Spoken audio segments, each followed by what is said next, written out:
Hello दोस्तों, कैसे हैं आप सभी। उम्मीद करता हूं आप सभी बहुत ही अच्छे होंगे। तो आज के इस वीडियो में हम पढ़ने वाले हैं क्लास 12 फिजिक्स का चौथा चैप्टर जो है विद्युत धारा का चुंबकीय प्रभाव का 9 वेरी इंपॉर्टेंट क्वेश्चन जो आपके 2023 के एग्जाम के लिए बहुत ही इंपॉर्टेंट होने वाले हैं। तो इन सभी को आपको जानना है। उसके बाद मैं अंत में बताऊंगा कि इन सभी क्वेश्चन को आप कैसे पढ़ सकते हैं। ठीक है, तो इससे पहले मैं बता दूं कि यदि आप इस वीडियो को देख रहे हैं और सब कुछ अच्छे से साफ साफ आपको दिखाई दे रहा होगा तो बहुत ही अच्छी बात है। यदि नहीं दिखाई दे रहा होगा तो सबसे पहले तो आप अपने वीडियो की क्वालिटी को बढ़ा लीजिए, क्योंकि बहुत ही लो क्वालिटी में आपकी वीडियो चल रही है। तो इसके लिए बहुत से स्टूडेंटों को पता होगा, बहुत से ऐसे स्टूडेंट हैं जिनको नहीं पता होगा। यदि आप भी उनमें से एक हैं तो सबसे पहले तो जिस प्रकार आपसे कहा जा रहा है उस प्रकार कीजिए। सबसे पहले आप इस वीडियो पर क्लिक करेंगे तो कोने में एक आपको सेटिंग का ऑप्शन दिखाई देगा, उस पर आप क्लिक कीजिए। क्लिक करेंगे तो नीचे आपके पास कुछ ऑप्शन दिखाई देंगे, उसमें सबसे ऊपर क्वालिटी लिखा होगा, उस पर आपको क्लिक कर देना है। क्लिक करने के बाद सबसे नीचे देखेंगे एडवांस लिखा होगा, उस पर आपको क्लिक कर देना है। उसके बाद 360p पर क्लिक कर देना है।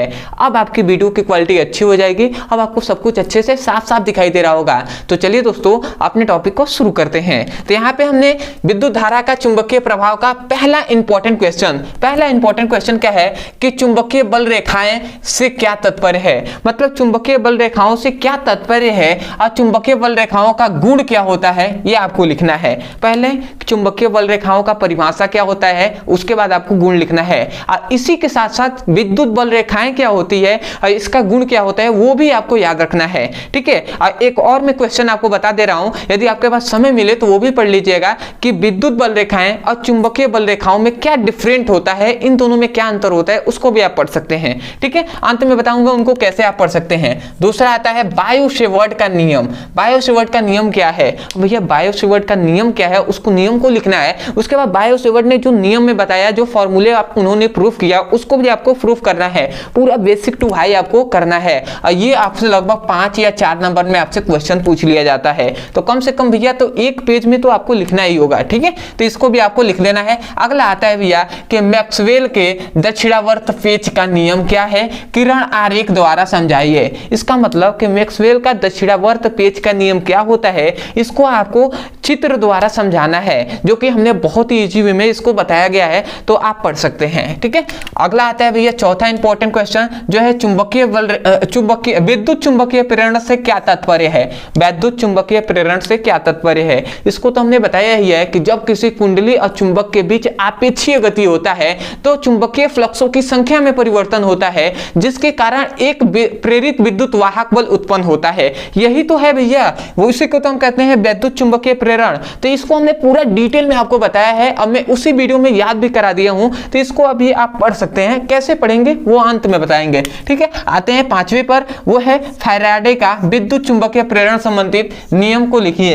अब भैया फैराडे ने विद्युत चुंबकीय प्रेरण संबंधित कुछ नियम दिए हैं, कुछ क्या 2 ही नियम दिए हैं, प्रथम नियम और द्वितीय नियम। तो उसको हमने बताया है, तो वो भी आप पढ़ सकते हैं। प्रथम नियम तो केवल इसी का परिभाषा ही है, और दूसरा क्या है कि फ्लक्सों की संख्या में परिवर्तन का दर उस प्रेरित विद्युत वाहक बल के समानुपाती होता है। वही तो है, यही 2 नियम है। इसको भी हमने बताया है, पूरे डिटेल में आपको बताया जाएगा। ठीक है, आते हैं भैया 6ठे क्वेश्चन पे, जो है फ्लेमिंग के वाम हस्त का नियम क्या है। मतलब फ्लेमिंग के वाम हस्त का नियम लिखिए। इसका मतलब क्या कि फ्लेमिंग के बाएं हाथ का नियम कहिए या फ्लेमिंग के वाम हस्त का नियम कहिए, दोनों बात एक ही है। ठीक है, तो ये आप पढ़ लीजिएगा। ठीक है, अगले आते हैं इंपॉर्टेंट क्वेश्चन जो है वैद्युत जनित्र। वैद्युत जनित्र किसे कहते हैं, इसका सिद्धांत कार्यविधि चित्र द्वारा समझाइए। मतलब कि वैद्युत जनित्र क्या होता है, इसका कार्य लिखना है, रचना लिखना है, कार्यविधि लिखना है, पूरा आपको डिटेल में आपको लिखना है। और ये आपसे ये जो 3 आपको क्वेश्चन है 7वां 8वां 9वां,